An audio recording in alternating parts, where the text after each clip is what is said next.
What's going on, guys? My name is Steve. Thank you for stopping by my channel. Today we're going to be reacting to England's floating prisons. I came across this video because someone in the comments section of a previous video recommended that I check out something called a British prison ship.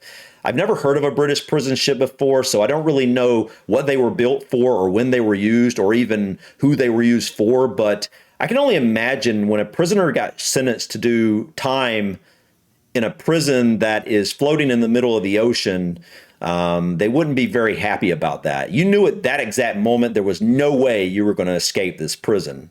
But anyways, guys, like I said, I don't really know what to expect here. So let's just go ahead and dive in and check out England's floating prisons. It's 1788. You've stolen a piece of bread and got caught. You're given two options, hanging or a free cruise. What do you pick? Well, first of all, you can't pick, and second of all, it's not exactly a cruise. Today's topic is British floating prisons. Wait, that was the punishment for stealing something as little as a slice of bread? Hanging, or I'm guessing being sentenced to one of these prison ships? Wow. That's pretty severe, man. Okay. What were they? How did they come to be, and why? But this story actually begins across the globe in America. You see, up to this point, America had become the solution to a little problem that Britain was having. Unlike America, Britain was getting a little cramped. Population was rising and urban centres crowding up. And with larger populations came more crime. There was no national prison system at this point, and only very small, very crowded prisons. Someone came up with the great idea that if we have too many criminals, why don't we just send them away somewhere else? Out of sight, out of mind. So even in its infancy, as the New World colonies were developing, they began shipping convicts over to help and contribute as forced labour, but also just to get them out the way. Rather than rehabilitation or imprisonment, this system relied upon pure separation from society, putting people on ships and sending them away from family, friends, and the only home they've ever known, to what would feel like a whole other world. Oh, okay. So they're not so much, they're basically just going to be on these prisons just sitting there in the middle of the ocean. No, they're basically getting shipped somewhere else. Okay. All right. That makes more sense, actually. Okay. This became known as transportation. And when I say the word convict, we tend to picture people who would be in prison nowadays. But in reality, that wasn't necessarily the case.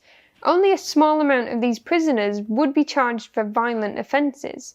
In fact, convicts could include simple pickpockets and other minor crimes committed by desperate, impoverished people who had very little in the first place. Children were also often sent for transportation. Oh, wow. And likely a high percentage were falsely accused of something. Oh, man. So the children were separated from their families, I'm guessing then. I mean, oh, man, that's sad, dude. That's sad. For over half of those given transportation sentences, it was their very first offence.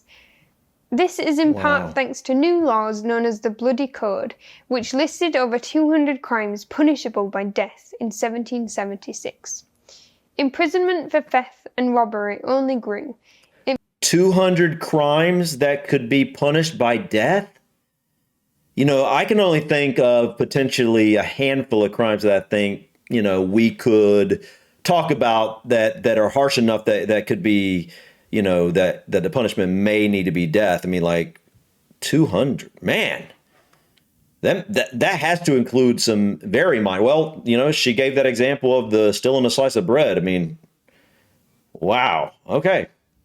It might have felt too much to punish these offences by death, so transportation somehow seemed like a better option. Interesting, okay. In fact, the three most popular type of crimes punishable by transportation: theft, typically by the urban poor; rebellion against the king, typically by Irish and Scottish immigrants; and violent crimes.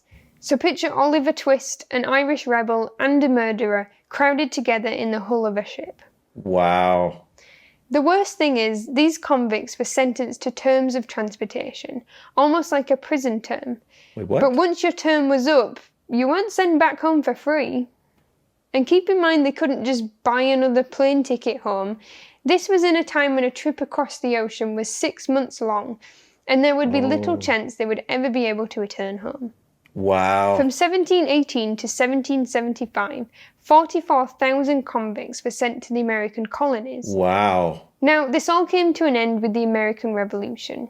By 1783, the British had officially lost its colony over in America, and so had nowhere to ship all of these convicts off to. So despite nowhere to transport them, the Old Bailey in England continued doling out this punishment to around 2/3 of its convicts. And this created a bit of a bottleneck situation of literal floating prisons along England's southern coast naval ports. So they did end up eventually becoming just straight up floating prisons, like I was thinking at the beginning of the video. This was known as the Hulks Act of 1776, a temporary solution that was in place for 12 years. Hulks were decommissioned ships, and the only ships large enough to house so many human lives. Nothing like a cruise ship of today, but former slave ships and cargo ships. So you can imagine they weren't the most luxurious accommodation. Wow. Convicts began to be given hard labour jobs on the docks and harbours to put them to use. Conditions were horrid, food was scarce, and spirits were kept desperately low. The hulks were also privately owned by companies, and it wasn't until 1802 a government-appointed inspector would be employed to oversee conditions. Now, these hulks all mostly held men. In fact, there was only one ship designated for women only. The Hulks Act actually stipulated that women would be placed in houses of correction doing manual labour, as they were unfit for the heavy labour that they were having the men do.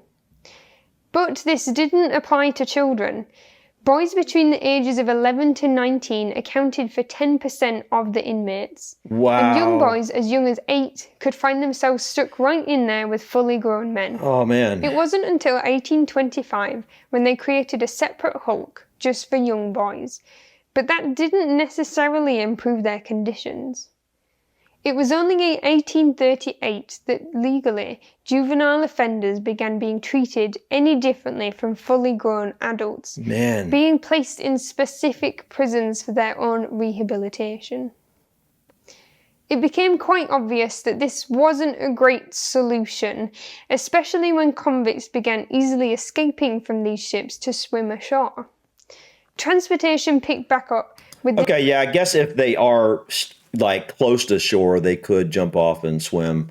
I was thinking of them being way out in the middle of the ocean somewhere where they're like, miles from shore or something like that. But if you could see the shore like right over there, a few hundred yards, maybe you can make it. The decision to start sending convicts to their new uncolonized colonies in Australia. Oh. However, these hulks stuck around for a long time still. With the bottleneck created, the convicts often had to spend a waiting period until transport could be arranged. Many of the transported criminals, therefore, were released after serving their entire term on a ship. Wow. Seeing multiple large ships docked in harbour was a common sight in many popular ports of the late 18th century. Eventually, the popularity of transportation sentence died out, and Britain began to focus on building and expanding prisons on land. Britain's last prison ship was decommissioned all the way back in 2005. This ship was called the Ware. It was bought in 1997 to ease overcrowding in jails, which sounds rather familiar. It was docked in Portland and proved a good boost to employment and the economy, but also had a lot of complaints from the prisoner and staff. The Ware suffered from a shortage of fresh air, light, exercise space, and any constructive work for the prisoners to do. And many compared it to the system of the Hulk prisons back in the Victorian period.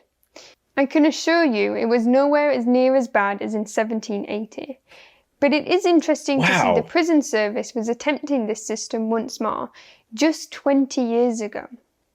Though these Victorian prison ships have now disappeared, One permanent mark they did leave was tied with the colonization of Australia. Wow, guys, this was really informative for such a short video. You know, I had no idea about any of this, except I had heard before about Australia was a prison colony of some sort at one point. So I guess now I know where that comes from. You know, it was prison ships from Britain that were taking prisoners of all types, it sounds like, even young kids that may have just stole a little bit of food or something. And that's crazy. I did not know as late as the late 1700s, or I guess in the early 1800s even, there were over 200 crimes that were punishable by death. And so instead of death, they were sentenced to these prison ships that were then at first were shipped over to America, and then were kind of floating for a while, and then were shipped to Australia. So when exactly did the prison ships start sending these prisoners to Australia? You know, does anybody know what year that started? I'd be curious to know how long that happened and when that started. But this was wild. You know, I can't believe that there were so many young kids that were sentenced to this. And, you know, families broke apart because maybe an 8-year-old boy simply stole a little bit of food or something. You know, that's so sad what humans have done throughout history, you know, to, you know, in different ways. And that's just one example. But guys, I thought this was really cool, you know, really interesting. I'm glad someone shared this with me. But if you have any other things related to this you think I need to check out, please feel free to leave them in the comments. Thank you so much for stopping by, guys. I appreciate it. Please leave your comments or suggestions about this video or others, and don't forget to subscribe to continue to follow me on my journey to discover my British and Irish ancestry. Till next time, guys. Peace.